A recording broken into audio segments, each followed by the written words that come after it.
And this morning, we're actually using this time to honor someone in our congregation who has been extremely faithful over many, many years. I'm going to ask Larry to join me, and then I'm going to ask if Glenn Payne would please come forward and join me on the podium.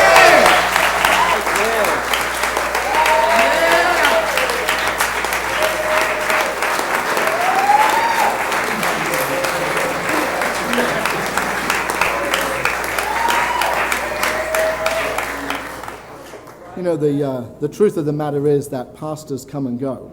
You know, we're called for a season. And the reality is that there are others who have been a part of this congregation, who have been a stable part of this congregation, holding the foundation of the church together for many, many years. And Glenn Payne is one of those servant leaders that have done so much to hold the congregation, hold us together as a people. I want to acknowledge the Manuel, our head usher, and the usher team who really instigated this today. And you've been a head usher for a long time, but you passed on some of those responsibilities. So I want to acknowledge them and thank them. But I'm going to ask Larry to speak first. Oh, they chose me because they know I've been here forever, it seems like. Today we want to acknowledge someone who, through his many years of service, God has used him to bless us. There are friends who have traveled from far to come here today to honor Glenn, and I'd like to ask them to raise their hands so we can greet them this morning. So go ahead, raise your hands. Come on, raise your hands. Yeah, you go. Okay. I first met Glenn somewhere in the early 70s. MCCLA was located at 22nd and Union, the first property the church owned. It was a great home, but it didn't last. Just a few weeks after Glenn started attending MCCLA, the church building burned under suspicious circumstances. Now, Glenn had nothing to do with that. I don't think. Glenn joined the usher staff, and he quickly distinguished himself by his trustworthiness and humble servant attitude.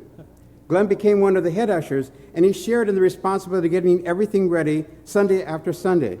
It wasn't easy in those days. It still isn't easy. MCCLA was constantly on the move, sometimes not knowing one Sunday where we would be the next. But Glenn was one of those we could always count on to be there. No matter how hard or how late he had to work, the job always got done. It was somewhere around this time I first met Jose Curiel, the love of Glenn's life. I remember Jose as a dashingly handsome man, and you could see how the air around them sparkled whenever they were together. MCCLA... We'll be nice to each other because you can tell many things about me. MCCLA eventually found a new home of its own at 11th and Hill Street in downtown Los Angeles.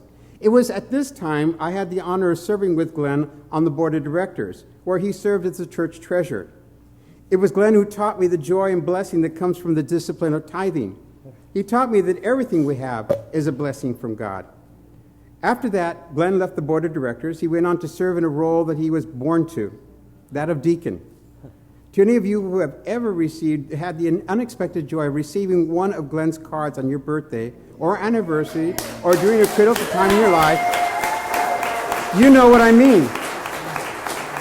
In this day of electronic communication, it's so unusual to receive a real birthday card, personally decorated with all kind of little butterflies and stars, and with a cheerfully handwritten message from Glenn. Knowing how difficult it has become for Glenn to physically write the card these days makes the receipt of one all the more precious.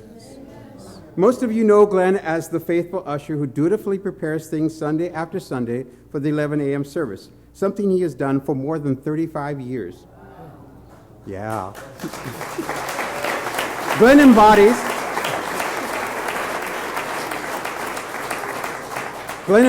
the commitment to serve faithfully whenever and however he can, in both good times and in difficult ones, and all to the glory of God. For your service through all these years, Glenn, we honor you this morning.